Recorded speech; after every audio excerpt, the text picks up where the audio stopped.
prediction. Oh, yeah. Are you ready? I think I was born ready.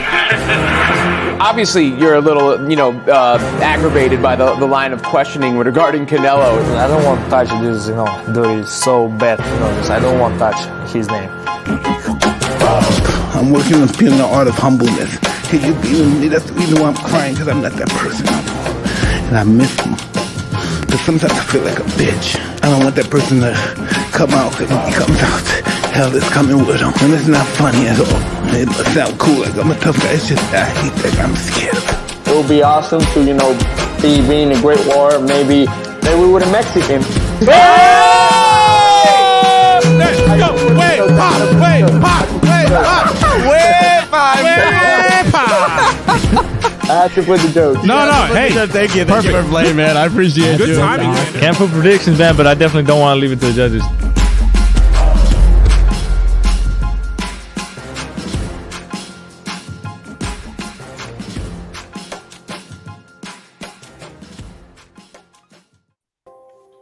Sunday recap, but Thursday. It is just Thursday today, in where we decided to move a little bit from our basic routine. As always, it don't matter. We are Lonely Boxing EnVivo podcast. Como siempre, Manny, siempre en vivo, Marrero. Sean El Gringo Hicksa. Hopper. Always breaking it down like it is, like it should be. And obviously, there's a lot of love for Mexicans nowadays, but not a lot of love for Puerto Ricans, and that's okay. What? There's always good days and always bad days. Shout out to I see you there. I see you pimping the Sander Sayas thing. Why? Because all of a sudden we're getting hyped between Sander and Canelo or something like that. Or why not? Baby. All right, so let's go ahead and get to it. What happened over the weekend, man? It was a busy week in boxing. A lot of things going on. If you ask me, a lot of action, a lot of good things. Though obviously it's Canelo week. Shout out to Canelo. Yeah, why not? Shout out to Canelo. But we want to make sure we acknowledge some of the things that happened last weekend that we were excited about. Puerto Ricans fighting? I don't think there was. No. Shout out to Canelo. But we want to make sure that we do talk about it. So let's get right into it. So first, we have to just talk about Zepeda, Vargas. So, guys, what's your thoughts on that? Go ahead, Manny. I'll let you take the lead on this one. I'll hear what you have to say. Oh, wow. Okay. What I have to say. Go ahead. Who? Me? Gringo? You? Me? You got it. Hey, Hopper, you got it, man. You're the man. Man, you know what? I'm not even gonna say much, Manny. I'm not gonna kick you while you're down, bro. I'm just gonna acknowledge the fact that maybe Josue wasn't ready for the fight. No, actually, he wasn't definitely ready for the fight. I think what was most disappointing, was most disheartening. I guess I got myself to blame. I kind of expected Josue to put up a challenge, to put up a little more of a fight, and the fact that he went down so easily. I mean, the way Chon set it up.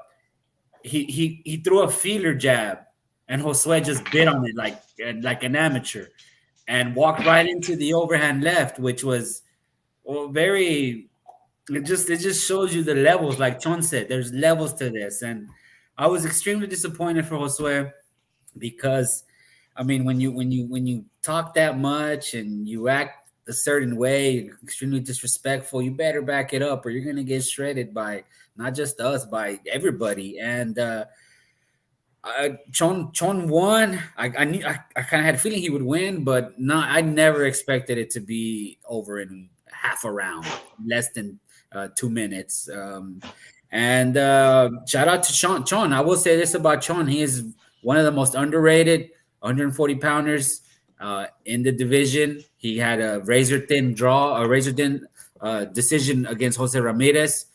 I would love to see him fight against Josh Taylor, but Josh Taylor might move up.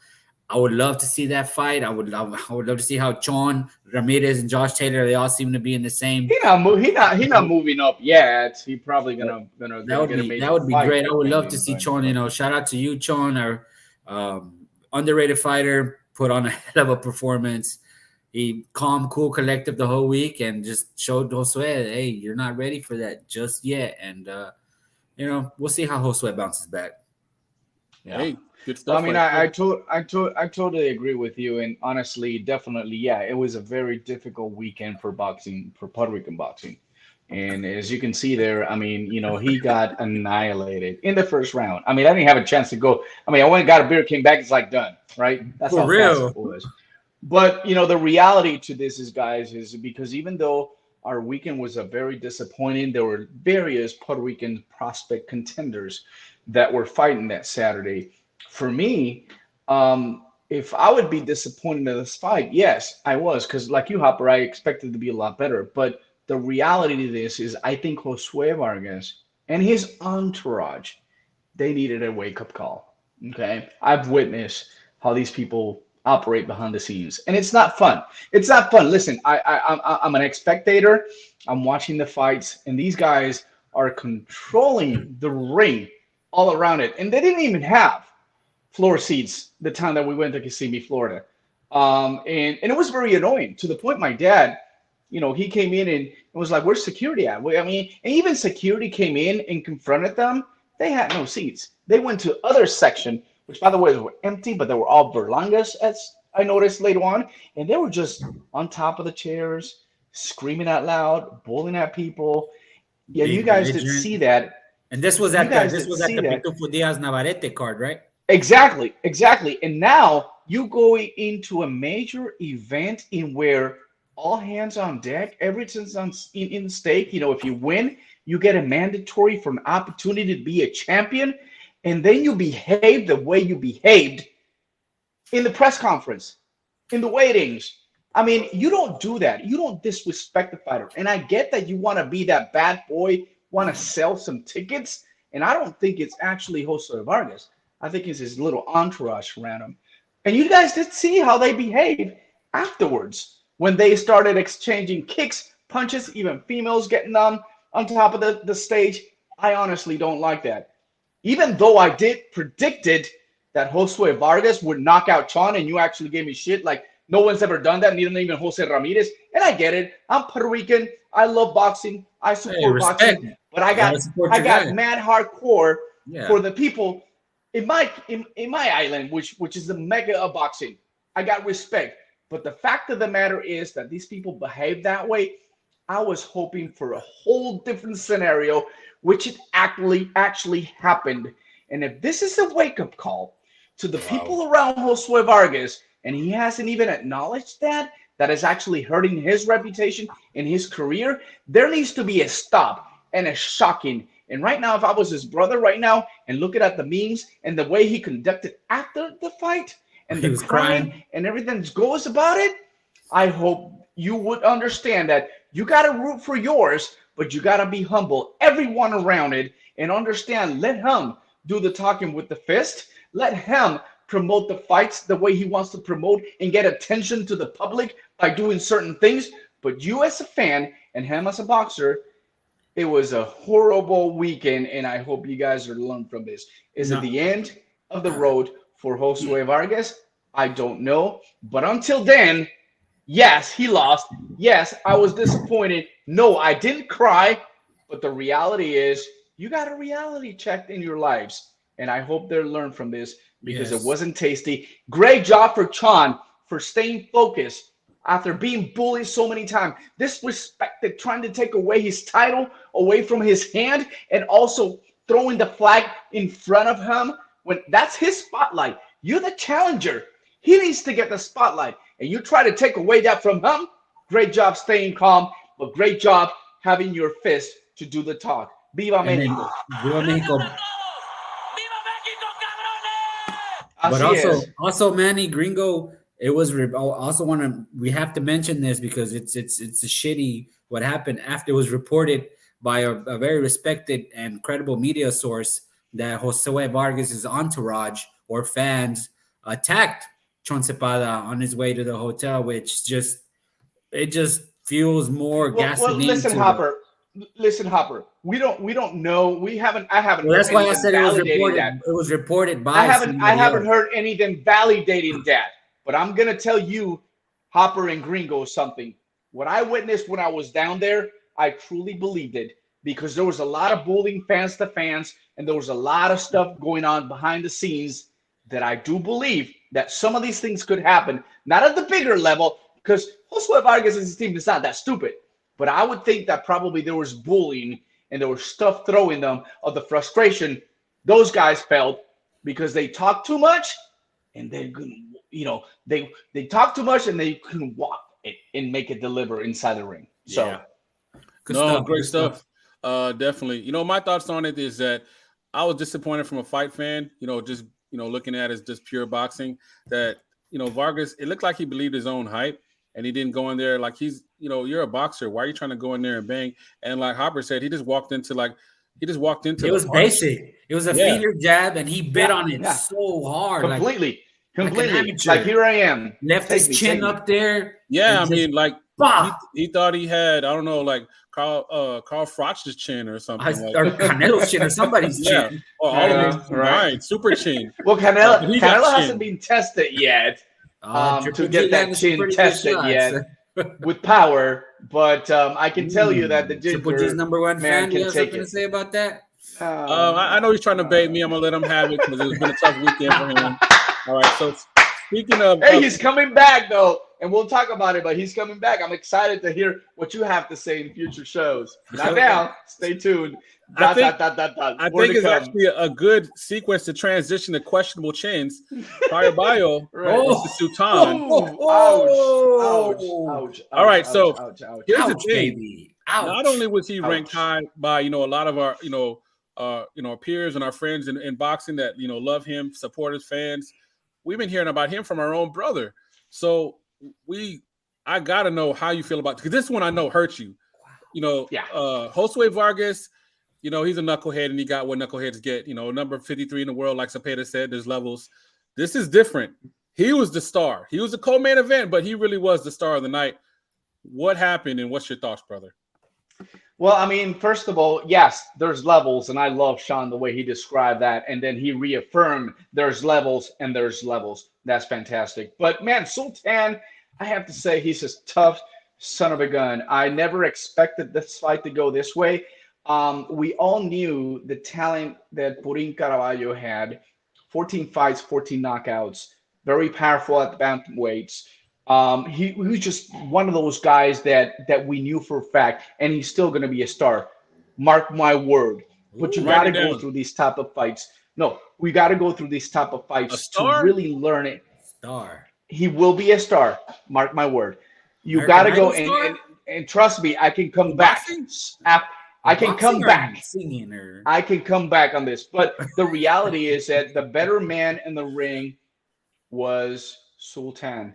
Caraballo made a few mistakes. He thought it's like the typical thing.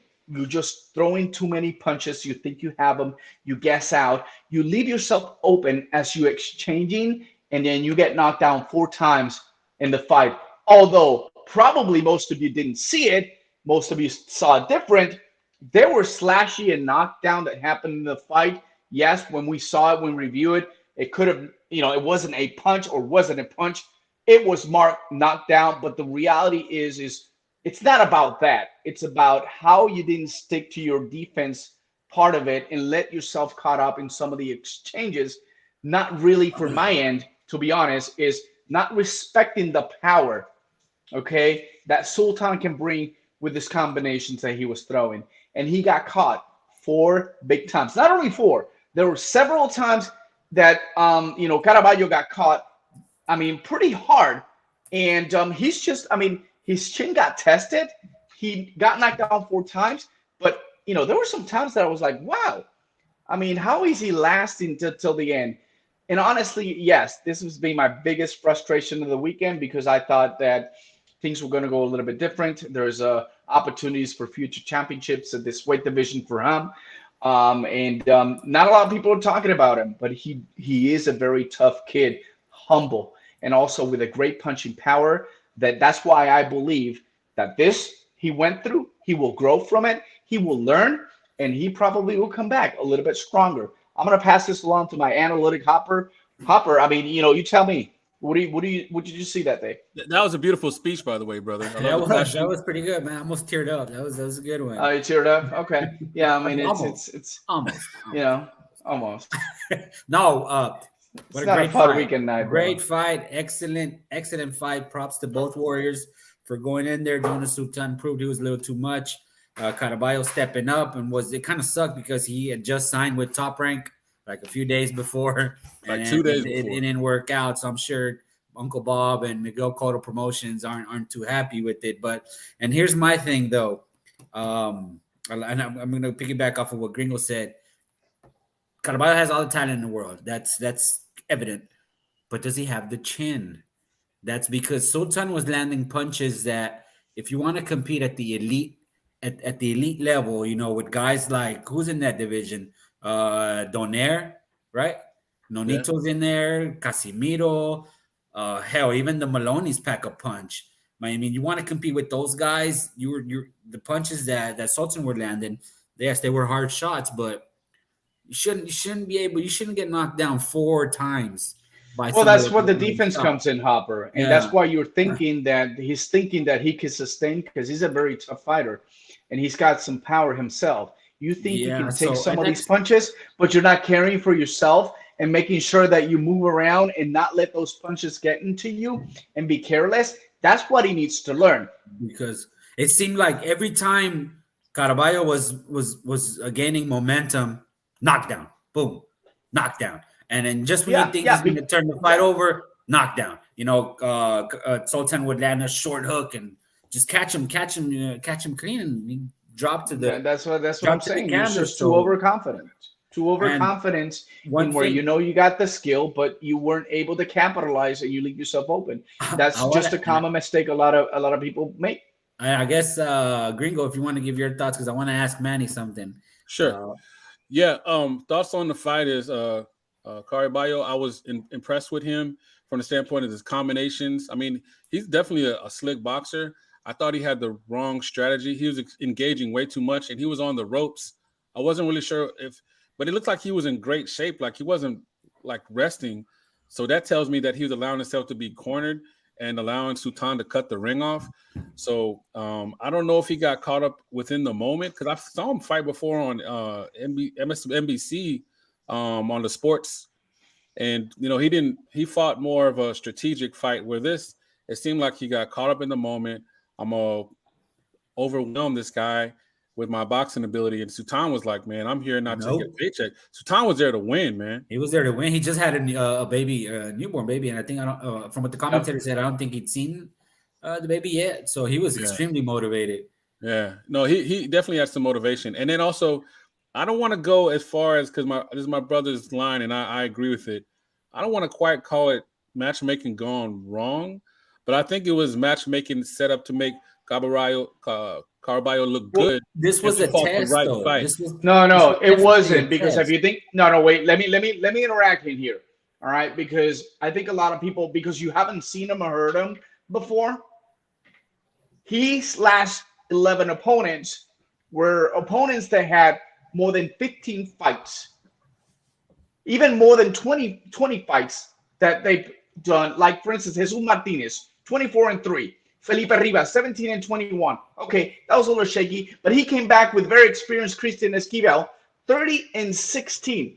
Then 16 fights. Then Mike Oliver, which he completely annihilated in Coliseo Benito Zorrilla, and I remember that, and he was 26-10 at that time. He knocked him out also as well. Then there was Baez, which Baez was a little bit more of like a prospect contender kind of thing, 18 fights with 3 losses. He came in and also knocked him out. So you got to think about the matchmaking. I think it was the right one. On the other hand, in my perspective, I think El Chico de Guayanilla, viviendo en Ponce, he just made a few mistakes in where what Hopper said was, you know what, you're engaging in too much. You're not understanding the fact that this guy may have some power.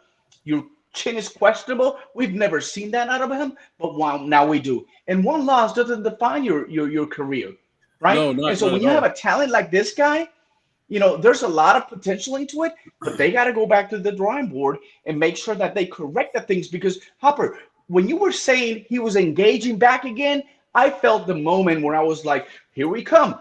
And guys, I didn't see the fight tonight. I was at a Halloween party, by the way. Michael Bianco, thank you for inviting us to your party, Halloween party. But you know what? When I was watching it here, I was like, what the hell happened? Why did he lose? He had so much momentum into the fight, and all of a sudden you get careless and you get rocked down with one single punch. That's the question, and that's where he needs to go back and work on it. All right, so speaking of the question, before we go to our next topic, and I think it's important to touch on, they announced right now, if they did announce this, Caraballo versus Sultan in a rematch, how would you feel about that, Manny? And then Hopper, I'd like your thoughts. I'd love to see it. Why? Because it was a very entertaining fight. It was a fight that it was actually 1 to 2 knockdowns. If, in my views, if Caraballo didn't get knocked down once, I think it was either the other way around, 93-94, the other way around, or even a draw. So I think in a lot of people's eyes, they could have seen the draw, and you're probably going to disagree with me that, and that's fine. But the reality is a rematch right now will be very entertaining to really exploit and see if this kid has that talent to get to the next level, and the level that Hopper's talking about, the Malones and all those guys that are top elite at that division. All right, so yeah, that's what I was about some juicy nuggets with some sweet sauce. Nuggets, I know you're pumping at the bit to respond. Well, that's what I was gonna ask. I was gonna ask how you scored the fight, but I guess you already told us because I was gonna bring up my donkeys judges of the week for them scoring the fight 94-93. Kevin Morgan, Tony Paulillo, Weslaca Roldan, 94-93. They all scored it for Jonas barely. 4 knockdowns, and he won by 1 point. That's ridiculous, man. Yes, Caraballo was coming on strong. Yes, he had great moments, but every time he did, boom, drop. And there's no way you can overcome 4 knockdowns and win by 1 point. So if he doesn't, Hopper, I'm going to ask you: is that careless? Is that careless? If Sultan only gets 3 knockdowns, it's a draw. That's crazy. If he gets, so let me ask you something: was that careless? So I talked about the power and the potential of this kid, and he could be a future star in my eyes. And you guys at the beginning was like, whoa. Even though you saw the fight and you see the fact that he got careless and he did not work within his defense at time to understand. No, I don't think he got careless, bro. I just think it's boxing. You're gonna get hit, and his chin just didn't prove to hold up at that. Because it was a step up for him, from his last fight. Absolutely. Baez was more of a plotter. He was more of a plotter, so Caraballo was able to outbox him. Box circles around him. Sultan was not a plotter. He's got some skills and power to go along with it, and a chin and some heart. All right, so before we he's got some heart, absolutely. So before we go into our next topic and Love the Passion Brothers, so Hopper, if they had announced a rematch, can Caraballo win? Can he beat Sultan? Honestly, Let's be honest, man. And it's nothing that what Caraballo can do. It's more of is the same Sultan gonna show up, the same motivated Sultan. It's because all things being but you know for a fact that Caraballo is going to be a whole lot better. It's just a matter of Sultan being at that level. I don't know if he can. I think Caraballo displayed his whole arsenal. The only thing that was keeping him back was his chin. That's what I'm trying to bring up. It's just that that's fine. That's what I'm trying to prove. That's the point that I want to prove. You can work on that. If anything, Caraballo can get better, but so can Sultan. Sultan can improve on some things, and all things being equal, Sultan's gonna land those same punches again. How strong is that chin gonna get from now until then? Oh wow! All right, so you'd favor Sultan? Yes. All right. So hey, agree to disagree, and I let's say this: I was impressed with Caraballo. Me too. I love the fight. Every time, it's just he would go down. Yeah, and it seemed like when he would go down, it was like they weren't flash knockdowns. It was things that he could avoid. So it's like to your point, Manny, I could see as far defensively, those things can be fixed. And in a rematch, you have film and tape to look at. So exactly, talent-wise, he can win. But man, you talk about an X factor is power. A chin is something that's hard to. But the reality is, you can't hide that. People want to see this, and I believe I want to that see if it happens, a lot of people are going to be very excited just because of those reasons. Did Caraballo improve, and did Sultan got better on a fight? It's not going to be a fight of the year, but it was a very entertaining fight, and we were like, wow, just those knockdowns. It was a great wow. fight. No, it definitely was. So great stuff there. So speaking of great stuff and fights where the chin came into play, our man Boots. Oh, it's time for me to go. It's time for me to go. All right, guys. See you. Where you going? Oh, come on, man. We need you. That's 3 Puerto Ricans in a row. Hey, Gringo, what are you doing to our boy Manny, man? Damn. I just need a cold one to refresh myself. All right, so we're gonna go get tequila. Again, talking about, we're focused on Boots. Now, respect to Delourme. He had his run. This is definitely not his run.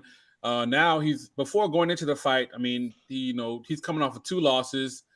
He has been knocked down 9 times. Now he's been knocked down 11 times. And it's more about, brother, it's more about Boots and what the show he put on. So in fairness, I'll go ahead and say that I was immensely impressed. I'm actually surprised, though, how people are now touting like, oh, yeah, Boots is ready. You need Delourme, not Lipinets. Like that's the weird thing to me. Like, but hey, whatever it takes. He's been ready. I love to watch his fights. He's super exciting. The fact that it got so little promotion before he fought is a crime. But Boots is definitely the man, and I can't wait to see what's next for him. And I'm really high on him and his potential, and I can't wait to see what's next. So, are you guys as high on him, or you still need to see more? Manny, let's let your beer sink a little bit before. Let's go to Hopper right now. What's your thoughts on? Are you a fan of Boots, or you're not quite there yet? Oh, I'm very high on Boots. Purple Kush high on Boots. That's how high I am on this. Yeah. And, hey, Dave. Remember Purple 2 Kush. years ago? It was about 2 years ago, I think, a year and a half ago. We said there were 2 young bucks that are coming to welterweight. Everybody better hold on because they're coming. Well, guess what? They're here. Virgil Ortiz and Boots Ennis, they've arrived, ladies and gentlemen. And the champions at the top, there's nowhere to run anymore. They're here. They've arrived. Boots. I mean, I'm not surprised that he did that to Delourme. We called it. We said he was going to retire Delourme. With all due respect to Manny, of course. Complete respect, brother. Okay. Was the punch? We have to talk about it. Was the first punch in the back of the head? Maybe wavered a little bit. You can debate that. It's not unreasonable. I wasn't even going to mention that in my turn, it's Hopper, not. but hey, thank you for bringing that to the equation. No, but Get a you gotta full call picture. it like it is. You gotta call it like it is. Was it in the back of the head? Okay, it's debatable. It's not unreasonable to bring that up. So all right, we got you. No, Boots surprised us. This is what we expected him to do. I didn't think it was gonna be that fast, but hey, I'm not surprised. And afterwards, though, he called out all the top dogs, and then he settled for Earl Spence. Does Earl Spence take this fight? Hell no. There's no doubt in your mind he's gonna take that fight. He's not gonna fight Boots. He's gonna try to go for the bigger money fights.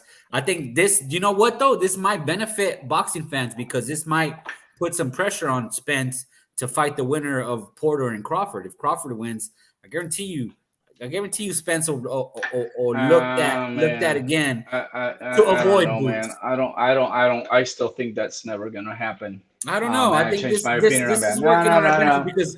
Earl has listen. Did you see the interview where it was done this week and where that question came in to Terrence Crawford, and he even said that fight will never happen. There's just a lot of stuff those guys are not going to settle. Sadly enough, there's a lot of stuff those guys are not going to settle. That's why it's focused on the Porter, but there's stuff that's not going to settle. And I don't want to go to a rabbit hole because we're a different topic, but the reality in my eyes, I don't see that fight happening. That's the sad shit about it. Because Earl Spence is stuck between a rock and a hard place. If he doesn't fight Terrence, he's gonna have to either fight Virgil because he's number 1 in WBC, or he's gonna have to fight Boots because he's gonna be ranked higher in the IBF. So, and he said he wanted to fight either for a title fight. So I think he's probably gonna fight Ugas and get his way off to whatever later on. That's the way I see it. Ugas has to be. And the reason why he's coming back from that eye surgery. So, yeah, he wants to fight for a title, but he wants to fight the weakest link. Sorry, Ugas, I'm not throwing at you. You're a great champion. You beat Pacquiao. But in the division, as the champion, who's the weakest of all? Don't batch on me, Hopper. Who is the weakest champion at the welterweights right now? Okay, thank you. Wow, I don't know who would be. It'd be what, Terrence, Ugas, or Earl, right? Those are the welterweight champions, right? That's what I'm saying. Who's the weakest? Yeah, I guess it is Ugas. And he said he was going to fight for a world title, nothing less than that. Well, we'll see what happens, man, because Boots is aligned with Showtime. I don't think he's necessarily signed without Heyman and the PBC. Right. But it should be easier to make since they're already fighting in Showtime. So Earl doesn't have that other side of the street excuse that the PBC and he needs to come back. Well, he needs also, if I was Earl's fans, I would come back and fight for a title. Okay, who's the guys that I'm seeing there? It's going to be difficult to fight against Bud Crawford. You know what Bud can bring into the ring and how damaged he could get that surgery. We don't know. We don't know how is he going to. He came out from that fight. I mean, from the crash, we saw him, but now this new eye thing and surgery that we don't know if that was due cause to the accident he previously had.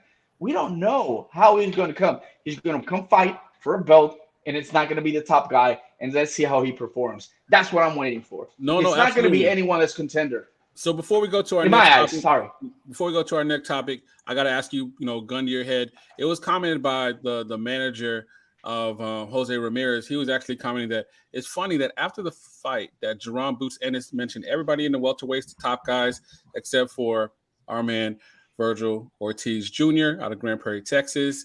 I'm thinking, I'm a fan of Boots. I mean, I love Virgil Ortiz, of course, too. I'm thinking he's not naming them because the other guys are bigger fights, money-wise. I don't think he's afraid of anybody. But if that fight was to be made, though, the two young lions, right now, first of all, I would cry in front of you guys. I don't care. Me too. I would hate it. Literally, hard. And I wouldn't even stop to see it just yet. The live would just continue on for hours. I'll just be crying and disbelief. But seriously, if the fight was made right now, Hopper, you first, who wins? Oh. Gente's going to be mad at me, but I've said it before, and I'm going to stick with it. I've always rated Boots higher than Virgil Ortiz. I think Boots wins that fight. Yes, I know. I'm always I guess I should have said Peruvian monkey is sticking out right now. Hey, if I'm being real, who I believe thinks wins that fight, I think Boots. I've always rated Boots higher, man. I think he's just super talented. Virgil still has some defensive issues that he's getting better at it, but they need to be addressed. Because of Kavalaskis fights in the fight against Maurice Hooker, right? Maurice Hooker. Mighty Mo was still landing some pretty good shots, solid shots throughout the fight. I think Boots is just more well-rounded, the more complete fighter at this stage in their careers. Not saying that Virgil Ortiz can't improve by the time they fight, but right now, the question you asked me right now, I would slightly favor Boots to win that fight. All right. Hey, I second that notion. But we got to hear from my brother, right? Manny, what's your thoughts? Well, first of all, great win, Enos against Delourme. We talked about it, and you said it, and I agree.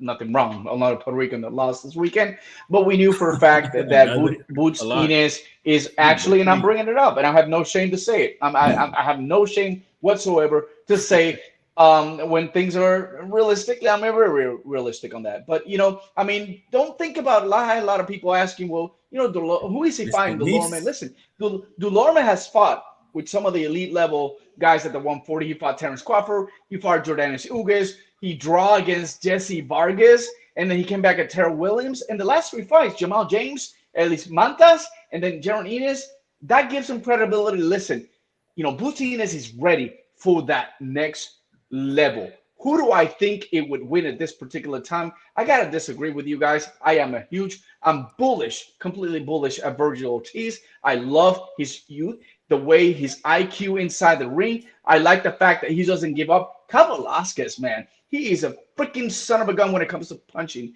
inside the ring in 147. He took some massive punches against someone very tough.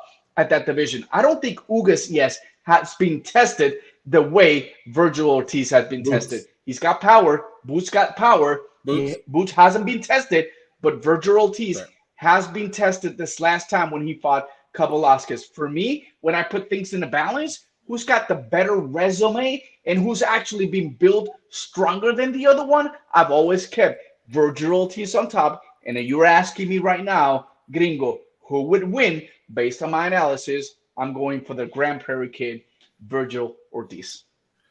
All right, so love it, brother. So first, before I say this, just want to say that I love Texas. I love everything about Texas, the good, bad, the ugly. I support Texas fighters all the way. I'm a big fan of Virgil Ortiz and his family. They're a beautiful family. But I'm going to take it a step further as far as the difference in ability and the fact that Virgil Ortiz gets hit maybe too much and the differential speed and skill. Not only do I think that Jerome Boots Ennis would beat Virgil Ortiz, I think he would stop him. Sorry. Changing subjects. All right. So wow. You're gonna get in a lot of trouble. What a hater. No, it's I promise you, it's coming from a good place. So I want him to hear this and to get motivated. Wait. Can you mention? Can you go ahead again? Hey, listen, for the record, can you repeat just in basic high level words? Who would stop who? Boots would stop Virgil Ortiz in the championship rounds with an overhand right. Oh, clip this shit. Clip this shit. Because I want to hear this if that fight ever happens. Then you're dead threats too. And you know Manny Marrero. Manny Marrero is undefeated in this kind of shit. And if I need to bring Virgil Ortiz post-fight, did you just say Jose Vargas would knock out John Zepeda? Hey, right, I take it like it is, and I'll say it like it is. And I spoke about it. We're not talking about Josue. We're talking about Virgil and Enos. So you're past tense, my friend. We're in the future. No, all right. So yeah. So again, I say that with all due respect. I'm just saying from the standpoint of the amount of punishment that was taken. I think that the skill level of Boots, and I think it went to the championship round. Now that being said, I don't know. We don't know.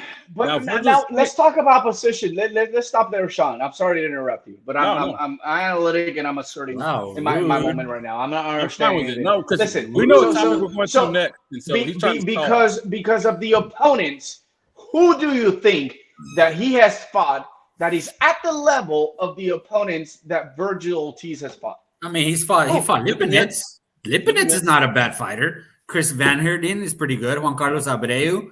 He's not. No contest on that one. Can't say much about it. No contest. But so yeah, if you're saying that who has a better opponent, then yeah, I would definitely say Virgil Ortiz. But within the wouldn't you think? Okay, so what do you think? And I'm saying I don't know if you're saying this emotionally, but I got really hurt when you say stoppage. I mean stoppage to the Grand Prairie future. I mean, if they fall right now, Here's the thing, though, man. I'm not calling it stoppage either in my end. I'm calling this fight probably split decision if that ever happens like tomorrow. But here's the thing, though. You're talking about resumes. They're still at the prospect level. Is it a combination? No. Contender. You're not prospect. That nobody wants to fight. Nobody wants to fight Boots compared to people that are more. Well, he's just coming active out. No one's to want to fight. Who have you heard that? Who have you heard? The entire welterweight division that have said, "I don't want to fight them." Well, they're not going to come out and say it like that. It happens behind closed doors. Top elite level that is media trendy has said, "No way, Jose." The problem is that even their team, they have Boots Ennis coming in slightly behind because of the way they have matched them in the fights. It's not because no one wants to do it. There's just not a lot of people to fight at the 147 besides maybe a Danny Garcia. It's full. It's probably one of the deepest divisions in boxing. But why are you saying that no one wants to fight him, and no one have even said anything about? He hasn't even called anyone. They're just fighting. It's pretty common knowledge that nobody wants to fight Boots. Wait, hold on. So just I'm not breaking news here. I thought I said the craziest thing in this segment. So to be clear, Manny, you're thinking that people want to fight Boots and Virgil Ortiz in 147? Like nobody's avoiding the smoke. No, he's saying that they want to fight Boots. They want to fight Boots. Yeah. No, I don't. No, because who's calling Boots right now, Nobody Boots is. has been nobody is, and he hasn't called anyone. His Yes, team he has. is only He just called the entire welterweight division after the fight. well right now after Delourme did. After the Delourme fight, he called everyone. But before that, he's waiting his opportunity. But right now, do you think that Virgil Ortiz wants to fight Boots if I have an opportunity to fight for a world title before Boots? No, that's not what we're talking about. That don't even make sense. He has to fight a champion before he fights Boots. Exactly. This is a hype. Yeah, This Boots is not Sean's in a position. hypothetical. Yeah, this is a total hypothetical. Like Boots is not in a position. Manny bought into it too. Yeah, because no, I love it though. I mean, love the passion, brother. So I don't want to. Hey, so just to be clear, what I'm saying. Okay, the bottom line is what I'm saying is Sean said that he would not come out like destroy him to someone. I didn't say destroy. He didn't say destroy. I mean, you kind of sort of, Sean, but I'm not taking your words away from your mouth. But I'm saying it. He was stoppage. That's like destroy, stoppage. That means like knocked down, like hurt completely. I mean, he wasn't like beating like Caraballo, but he was hurt. Or I mean, like Vargas, wow, it was pretty. I bad. mean, for me that's hurtful right now, Sean, from your mouth. But I would say like split decision or maybe unanimous. I'll be like, okay, that's just. Oh, no, so hey, let's go ahead and say that. So I said that Boots will win by a stoppage, a late stoppage over a right hand. That's your perspective. That's what I'm concerned about as far as like when even though he has that shotgun jab, Virgil Ortiz. A lot of people are just going right over it. You know, Kavalauskas was, Maurice Hooker was. So question, Hopper. You're very analytic. Sorry to interrupt you, Sean. No. Do you think that Boots Inez has a much bigger, stronger power than Kavalauskas has bigger power than Boots, or vice versa? Boots definitely has. Okay. It's comparable. I mean, it'd be hard to quantify or hard to comparable. Boots That's has a perfect power, word. though. Comparable. Boots has power, but comparable to Kavalauskas. Yeah, it's either I would rate him above Kavalauskas in terms of power. Okay. I think I would, maybe slightly, but. And as far as the level of skill, that's why I said that. So if Kavalauskas can hurt him, right, with something that was, that can easily be duplicated, or not say easily, but something that can be duplicated by Boots. That's why I felt, again, we're talking about right now. I don't know what things that Virgil Ortiz is working on. Dang, we got completely off track. We're not even going to be able to talk about our boy Jamal Shango, who lost, a friend of the show. We'll just touch on it real quick. He lost, and that was an impressive win by Butaev. Maybe he can fight Boots next. There you go. There you go. Hey, there you go. More That's a really doable fight too. Realistically, yeah. That's probably why they put him on there. So there you go, Manny. Matchmaker 101. Look good. Yeah. There you go. I like it. That's a good one. That's good. There you go. Now, Manny, would you? I'm not saying keep proving yourself. He doesn't have to prove, but you're absolutely right. The matchmaking moving forward, it has to benefit Boots, and it has to be in a way that he can keep growing to finally challenge some of these guys that don't want no smoke because I want money. And Errol Spence, he wants the money, the bigger fights, which is unification. All right, brother. So before we go ahead and hit out of there, we got one more segment. Then we got to end off with news and notes. So Manny got a question for you.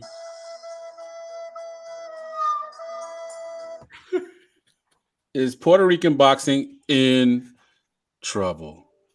It was a rough weekend. So you have the floor, sir. We will not interrupt. Listen, not at all. Okay. And you haven't talked about someone that actually I was hoping you talked about. And that will be a fight in where Giancarlos Torres fought Pride. And that's a Houston prospect. And if you think about it, Darwin Price, he rejuvenated his career Saturday night. And that's the Houston resident stopped previously unbeaten Juan Carlos Torres. That was a non-televised fight in the welterweight fight on the Jamal James fight. He actually destroyed pretty much, Juan Carlos Torres. Juan Carlos was a boxer that he actually signed with Mayweather Promotions when he was actually sparring with Tank Davis back when Tank was, training for the Leo Santa Cruz. They had high hopes. That's another Puerto Rican, wasn't televised. That is a shocking big time. Yes, it made it very difficult I mean, there's more Puerto Rican boxing right now. So you're going to be exposed to some of these things. And obviously it was down. But let me tell you something. It is not. We got a lot of talent coming up. We got people who are possibly, I mean, we just got our 62nd championship. And we had only one for years, right? So now we got a second one. And I think right now with the youth that is being lifted up, with the Sander Sayas, amazing Sander Sayas growing every single day. I know that a lot of stuff is trending, whether it's Sander giving some shout out to Canelo actually propping Sander Sayas. I know a lot of people are commenting, you even commenting, Hopper, that we even might see ourselves in the future. Listen, Sander Sayas just moved to 154. By the time you get to 168, you're going to get Canelo probably when he's like a Julio Cesar Chavez, back, before he retired completely and is just still going on. So we can't really compare that stuff. But is there future with boxing? Absolutely. You got Pitufo Diaz, who's going to be fighting Dogby. I mean, Navarrete, most likely, I said it, he's going to move up. And the winner of Dogby and Pitufo could possibly be may go for the WBO if he vacates that championship. We got McWilliams Arroyo. We got also Charlie Chevalier. We got other boxers that are up and coming that have opportunity. Jomar Alamo at the 140. He's got a big fight coming up. They don't know yet, but that's a possibility that could be. He's number 6 right now, ranked at the WBO at 140. I mean, if Taylor moves up, I mean, all those belts are going to be vacated. Do you think? I mean, there's a light at the end of the tunnel, guys, and it's not over. Difficult weekend. I get it. Yeah, Gringo. But we're not dead. Same question to Hopper. I was hoping you wouldn't say that. All right, so real quick. Same question. So, is Puerto Rican boxing in trouble? No. One answer, real quick. Xander. Hey! That's it. That's all I need to know. That's my answer. You're like the biggest fan. All of a sudden, after hating for so many months, you're like the best number one fan now. Here. Whoa. Xander's fine. We're good. Puerto Rico, we're fine. Don't worry about it. Move on. Next subject. All right. Oh, love it. So real quick, shout out to Xander Zayas. He got shouted out and he got acknowledged by the WBO in Puerto Rico. And Navarrete got an award as well, acknowledgement for his performance in the prospect of the year for Xander Zayas. Amazing. Yep. And he fights again. We love you, papi. Un abrazo fuerte de nosotros, de parte del Only Boxing. De verdad, sigue para adelante. De verdad que te queremos y seguimos tu trayectoria porque sabemos que desde el principio hasta el final, siempre lo que pase, ahí estamos contigo. En vivo, siempre. Ay. All right. So, you guys already know. It's Canelo week. Woo, my favorite. All right, so we already did. All right, guys, been a pleasure talking to you today. I don't want nothing. All right, so we already did our preview, so you guys can go to our channel and check it out. Please support the channel and definitely download the podcast on all your podcast platforms. It's available. We'd love to hear your thoughts and feedback. You can put comment on the YouTube and also give your feedback and rating on Apple Podcasts. All right, so our brother Hopper has the floor. Now, going into the fight versus Caleb Plant, Sweet Corn, as we call him in the streets, your confidence is actually waning, though. So is your confidence waning because of Caleb or because of the outside forces of people, opinions on the fight? You have the floor, my brother. What's your thoughts going into this weekend? Are you excited? Do you have enough beer to last you for the fight? Oh, I've got plenty of beer. I've got plenty of beer. Okay, Canelo Week, my favorite holiday of the year. Yes, my confidence meter went down. What? From 85% to 80%. 20%. Whoa. Oh, 20%? 20? No. 2-0? It went down 5% for 3 factors. I'm going to point out 3 factors real quick. All right. Okay. Number 1, yes, Caleb is an unknown quantity against elite competition, right? But just because he's unproven does not mean he's incapable of doing it. Okay. We've seen boxers rise to the occasion where they're untested, unbattle tested, and they perform admirably. So I don't think people should be writing off Caleb so easily, dismissing him like they are. Number 2, Canelo is a notorious slow starter. That's just how some of the elite guys operate. That's just how they work. Terrence Crawford, slow starter. Manny's boy, Lomachenko, slow starter. They have no problem giving away the early rounds to figure out your opponent. And in that, number 3, figuring out your opponent. Canelo's style lately in these last few fights has shifted. He's gone from a brilliant, aggressive counterpuncher to being overly reliant on his KO power. And because he's looking for the knockout, he can spend a few rounds figuring out Caleb. And it wouldn't surprise me if after 6 rounds, Canelo's down on the scorecards 4-2. I would not be surprised at all because Canelo's trying to figure him out, wants to land that KO power, and that's just the style that he's been having lately. So, yes, the confidence meter went down 5% from 85 to 80%. That's huge because you're a very confident guy, but you're still comfortable with your prediction. Yes, Canelo in the 8th round. Canelo in the 8th round stoppage. After all that I just said, I still think Canelo's gonna catch him in the 8th round. So, but still, I don't think it's because people are just dismissing Caleb like he's just a whatever, and it's just I think it's completely disrespectful to him. Yeah, either it's disrespectful to him or acknowledging the fact that Canelo's just that great, and maybe it's a combination of both. Honestly, I think from my perspective of going into it, the resume is so questionable for Caleb Plant, and then the body of work is also not really overly impressed. He's not dominating the people that he's fighting. He's in the position he's in, and then also, Canelo's on a roll. And a lot of people think the last 5 opponents, 4 out of the 5 would probably beat Caleb Plant or have good, potential of beating Caleb Plant. So it's all fair assessments going into that. So, all right. So let's kind of go into our closing thoughts, and we'll go to you, Manny. Closing thoughts going into the Canelo weekend. It's the weekend. What's your thoughts, brother? Get us out of here. Well, Plant is a wild card coming into this fight. He's never been truly tested in a ring because he has never fought, for my end, like an A-level fighter, and he's doing it right now. I mean, he could probably surprise a lot of people, by making things semi-competitive, against Albert. Now, Sanders, he was very competitive until his orbital bone gave away. I find Saunders a little bit more technical and a little bit better at a boxer. But, I mean, let me tell you something. He's going to win a few fights. Don't expect to win him more than 4 fights, Caleb Plant.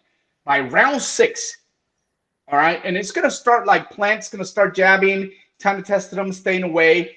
That's going to be first round. Maybe he'll win first. Maybe he'll win the second. But let me tell you, by 6th round, Alvarez is going to find his mojo, and methodically, he's going to start breaking Plant down.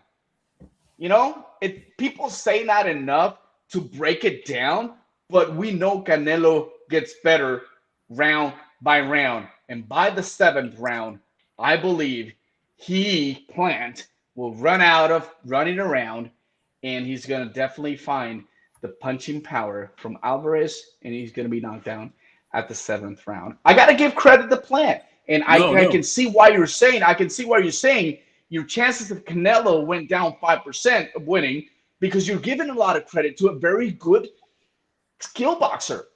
I get it, but have you been tested before? That's what I keep saying. No, with an A-sider like Canelo, I ain't no Canelo hater, guys. So if you guys are coming to thinking that I was going to hate Canelo just because the comment I said that he preferred to be in a division where he can win all the titles individually, I praise that, the Canelo. But, hey, they were undefeated opponents. Great job for Canelo getting in there. Was that the best fights that people wanted to see? No one ever knew Kalen Smith. No one ever knew, a Plant until now. No one ever knew any of those guys champions, even Saunders. No one until Canelo fought them. People wanted to see better fights. But the reality is right now with that reach. That was a pretty that big, he right now. I've known about Listen to me. For he's on top of the world right now. He's on top of the world right now, and I've said it before, and I'll say it again. The problem is, listen to me. The problem is right now, and no matter what division he's in, no one can beat Canelo at this particular time.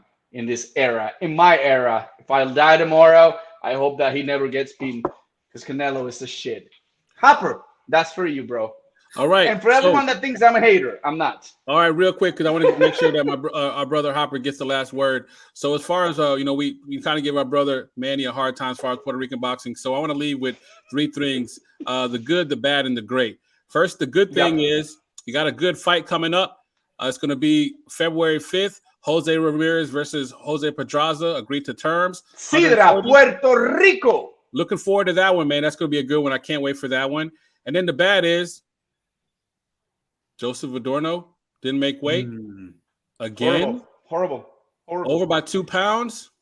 Alex Del Bosque, and now this one right now. That's not good. Good. Not nice. All right, but got to end with the great Ring Magazine special edition. Tito Trinidad. Hey, Gringo. Baby. Gringo, thank you for giving me some hope and some light in this cloud that I'm in, dark cloud that I'm in right now for this weekend. Thank you for no, man, we're brothers. I always got your back. Making my day brighter. All right, so Hopper, final word to end the show, man. Leave us with a good word, bad word.